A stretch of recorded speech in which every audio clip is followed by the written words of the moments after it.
আসসালামু আলাইকুম, welcome to Saad blog. সবাই কেমন আছেন? আলহামদুলিল্লাহ, আমিও ভালো আছি। তো আজকে সকালে আমি ঘুম থেকে উঠেছি খুব তাড়াতাড়ি। উঠেই সবার জন্য নাস্তা তৈরি করতেছি। তো আমি আজকে পরোটা আর বুটের ডাল রান্না করব। আর একটু রয়েছে মিষ্টি শিরা। পরোটা দিয়ে মিষ্টি শিরা দিয়ে খেতেও ভালো লাগে।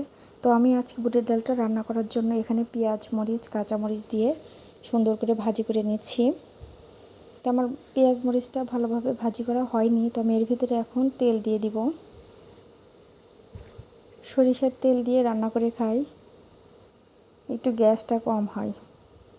তো যাই হোক, আমি এর ভিতরে অল্প একটু তেল দিয়েছি। তেলের পরিমাণটা খুব একটা বেশি দিব না, কারণ আমার শ্বশুর ডায়াবেটিক এবং হার্টের পেশেন্ট। বেশি করে তেল দিলে তার হলো সমস্যা হবে, সেই কারণে অল্প করে তেল দিয়ে রান্নাবাড়ি করব। এই যে আমি সাথে কয়েকটা শুকনো মরিচও দিয়ে নিয়েছি। শুকনো মরিচের অনেক সুন্দর একটা ফ্লেভার। তো আমার এদিকে ডালটা দিয়ে আমি হলো একটুখানি ঝোল দিয়েছি ভালোভাবে সিদ্ধ হওয়ার জন্য। তো এরপরে আমি আর ঝোল দেবো না, ঝোলটা শুকায় গেলে নামিয়ে ফেলবো। শুকনো মরিচ তরকারিতে দিলে কিংবা ডালে দিলে খুব সুন্দর একটা ফ্লেভার বের হয় ফোড়নে। তো যাই হোক, এবার আমি পরোটাগুলো সুন্দর করে বেলে নিব। একটা গোল করে রেখেছি বানানোর জন্য। তো এবার পরোটাটা ভাজা হয়ে গেছে আমার একটা। এই যে খুব সুন্দর করে চেপে চেপে এপাশ ওপাশ করে ভাজি করে নিচ্ছি। পরোটার অনেক সুন্দর একটা স্মেল বের হয়েছে। সবাই ঘুম থেকে উঠে দেখবে যে আমার নাস্তা রেডি। তো বাড়ির বউ বলে কথা, সকাল সকালই তো উঠতে হবে, রান্না করার আমারই তো দায়িত্ব। তো আমি আজকে বুটের ডাল আর পরোটা সবার জন্য নাস্তা তৈরি করে নিলাম। আলহামদুলিল্লাহ। তো সবাইকে আমি এখানে খেতে দিয়েছি। এখানে বাচ্চারাও রয়েছে, সাথে আমার শ্বশুরও খেতে বসেছে।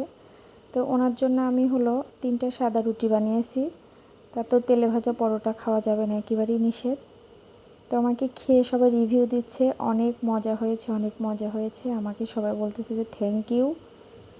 আসলে রান্নাটা যখন সবাই একটু প্রশংসা করে, আমার মনে হয় প্রত্যেকটা রাঁধুনির আগ্রহটা রান্নার প্রতি আরও দ্বিগুণ বেড়ে যায়। হোক সেটা ভালো আর না হয় মন্দ। তো আমার মনে হয় সবার একটু প্রশংসা করা উচিত, তাহলে রান্নার আগ্রহটা আরও বেড়ে যাবে, খাবার আরও বেশি বেশি করে সামনে আসবে।